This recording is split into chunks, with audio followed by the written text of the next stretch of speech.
Et c'est le moment de retrouver le journal des sports en compagnie de Karim Baldé. Bonsoir Karim. Bonsoir Namouri, bonsoir à tous. Et on débute avec du cyclisme et le Tour du Rwanda. On en est à la 6e des 8 étapes de l'épreuve. 127 km au programme de Musanze dans le nord à Muhanga, plus au centre du pays. Au départ ce matin, le maillot jaune était sur les épaules de Nathanaël Tesfazion.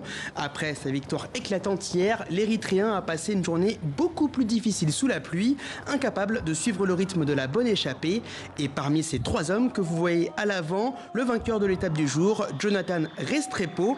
Le Colombien devance le Suisse Patrick Schelling et son compatriote Carlos Quintero. Troisième victoire sur ce Tour du Rwanda 2020 pour Restrepo, coureur de l'équipe Androni Giocattoli. Et quelles sont les conséquences au classement général? Eh bien, à 2 jours de l'arrivée, les écarts se resserrent au général. Vous allez le voir. Si Nathanaël Tesfazion conserve sa tunique jaune, son principal rival, Moïse Mugisha, le Rwandais, revient à 1 minute 8 secondes.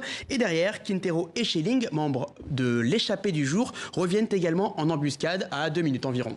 Du foot à présent, Karim, les choses sérieuses commencent en Ligue des champions africaine avec les quarts de finale. Et c'est le début des matchs allés ce soir. Comme il y a 2 semaines en Supercoupe, le Zamalek, club égyptien, s'est imposé 3-1, le même score donc face à l'Espérance de Tunis. Et le match est en cours entre le Raja Casablanca et le TP Mazembe. Le Raja mène 2-0 actuellement à quelques minutes de la fin. Demain, 2 autres affiches. Al Ahly, l'autre club égyptien, face au Sud-Africain de Mamelodi Sundowns. Et le Wydad, autre club de Casablanca, sera opposé à l'Étoile du Sahel. Football toujours Karim, mais cette fois en Europe. Surprise en série lors des 8e de finale de la Ligue des Champions, avec notamment une victoire de Lyon face à la Juventus Turin. Le succès 1-0 du club français, ça paraissait complètement impensable. Et pourtant, c'est bien le scénario qui s'est déroulé au Parc OL. Le champion d'Italie en titre était méconnaissable avec une star Cristiano Ronaldo transparente. Le français Blaise Matuidi, lui, était sur le banc. En face, l'Olympique Lyonnais est resté solide et concentré pendant tout le match,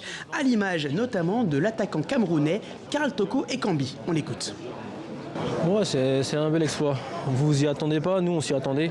On était prêts pour ça en tout cas et on a réussi à le faire. C'est un avantage. Après voilà, nous on n'est pas dans les calculs. Donc voilà, nous on a réussi à gagner ce match très important et maintenant on va vite se reconcentrer sur la Ligue 1 pour ce week-end. Et la Ligue 1, ce sera dès dimanche avec le grand derby régional face à Saint-Etienne. D'ailleurs, Maxwell Cornet est incertain. L'international ivoirien qui est sorti sur blessure mercredi a une petite entorse à la cheville. C'était le journal des sports présenté par Karim Baldé. Merci Karim.